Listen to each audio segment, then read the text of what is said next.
Namaskar, hi, hello, welcome to Ask in Detail, a famous YouTube channel enriching knowledge. Friends, we are in distributed systems, distributed computing, whatever you can say. आज आपण बघणार आहोत तर this is the third point. Okay, मागच्या दोन व्हिडिओमध्ये we have covered centralise architecture and decentralise architecture and in this video will see hybrid architecture. Hybrid means what means, आता या नावातच अर्थ आहे. खरं तर हायब्रिड आपण म्हणतो, हायब्रिड म्हणजे भेसळ आहे, मिसळ आहे. तर मग कशाची भेसळ आहे तर सेंट्रलाइज आणि डिसेंट्रलाइज या दोन्हीची भेसळ केलेली आहे ती या हायब्रिड आर्किटेक्चरमध्ये. दोघांचंही मिश्रण केलेलं आहे, दोन्ही टेक्निक यामध्ये मिक्स झालेले आहेत. तसं ते लगेच बघूयात. चला, रिटर्न नोट्स तुम्हाला समजेल असं सोप्या पद्धतीने आपण बघूयात. हायब्रिड आर्किटेक्चर जे आता तोंडी मी बोललो तेच इथं पहिल्या लाईनमध्ये दिलेले वाचून घेऊ शकता तुम्ही.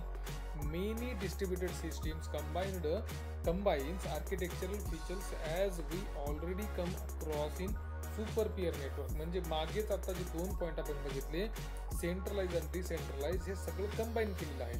इन हायब्रिड, इथं सेकंड लाईन पासून वाचा. In hybrid architecture we will study of classes of distributed system in which client server solution are combined with decentralized architecture. समजतंय? कंबाईन केलेलं आहे, सेंट्रलाइज हे कंबाईन केले आणि त्या दोन्ही कॉम्बिनेशनचं मिळूनच तर हायब्रिड आर्किटेक्चर तयार होतं. आता इथे बघू, ह्या पॅराग्राफमध्ये आपल्याला काय महत्त्वाची माहिती भेटते. An important class of distributed system that is organized according to a hybrid architecture is formed by edge server system. Edge server system. Edge server काय आहे तर डायरेक्टली डायग्राम दाखवतो म्हणजे समजून जाईल. इथे तुम्ही स्क्रीनवर बघू शकता, दिस इज एज सर्व्हर सिस्टीम. ठीक आहे. आता एज सर्व्हर काय आहे तर इथेच बघा, हे एज सर्व्हर दिसते तुम्हाला स्पष्ट. तुम्ही म्हणाल आता हे काय आहे, इथे सुद्धा एज सर्व्हर, हे सुद्धा edge server, this is also edge server.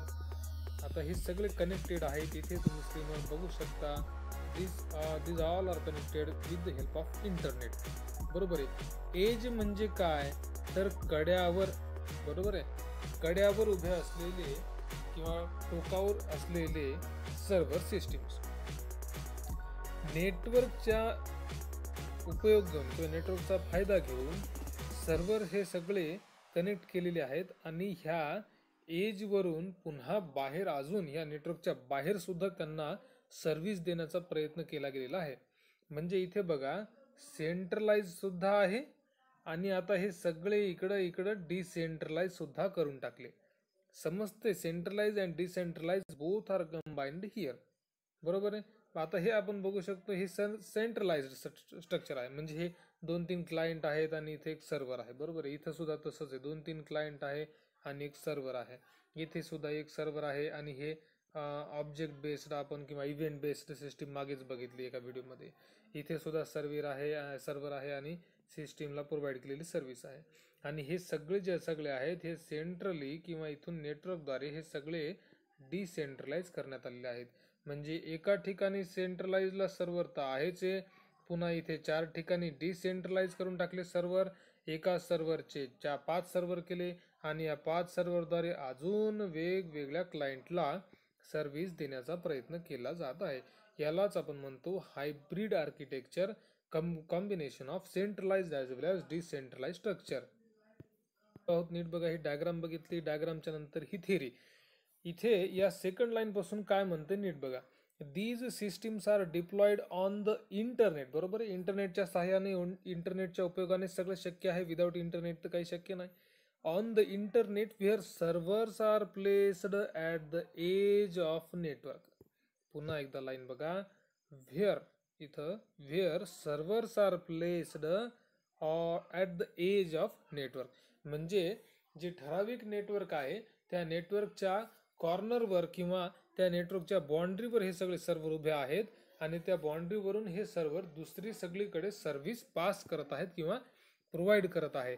याच मेकॅनिझमला काय म्हणतो, the mechanism of a hybrid architecture is shown in given below diagram. म्हणजे ही डायग्राम. ठीक आहे.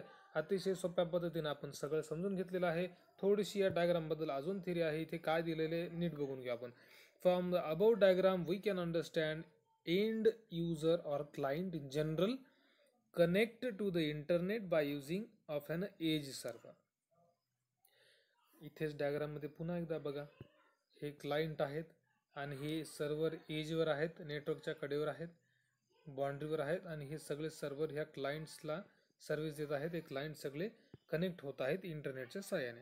द एज सर्व्हर बघा आता, edge servers main purpose is to serve content possibly after applying filtering and transcoding function.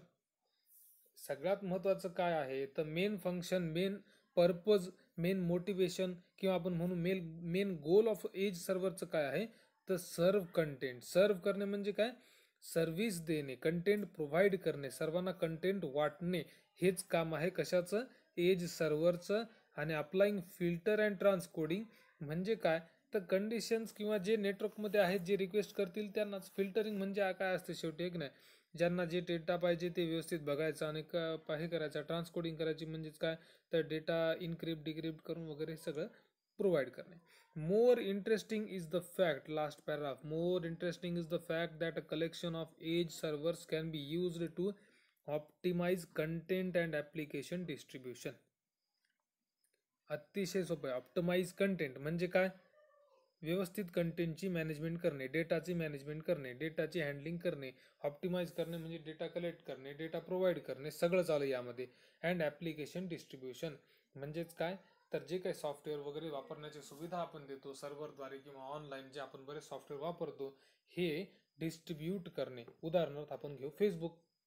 Facebook हे main server कुठे अमेरिकेत असेल, त्यानंतर भारतासाठी एक वेगळं सर्व्हर असेल, त्या मेन सर्व्हरला सुद्धा भारतातल्या 4 भागात 4 सर्व्हर असतील, south India, north India, east India, waste India, बरोबर आहे. आणि हे सगळ्या सर्व्हरला आपण क्लायंट जोडलेला आहोत, बरोबर आहे.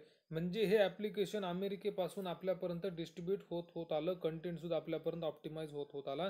यालाच म्हणतो आपण centralize, decentralize and hybrid architecture of distributed system किंवा डिस्ट्रीब्युटेड कम्प्युटिंग. ठीक आहे, चला तर हा पॉईंट क्लिअर आहे. काय अडचण असल्यास कमेंट करा. धन्यवाद.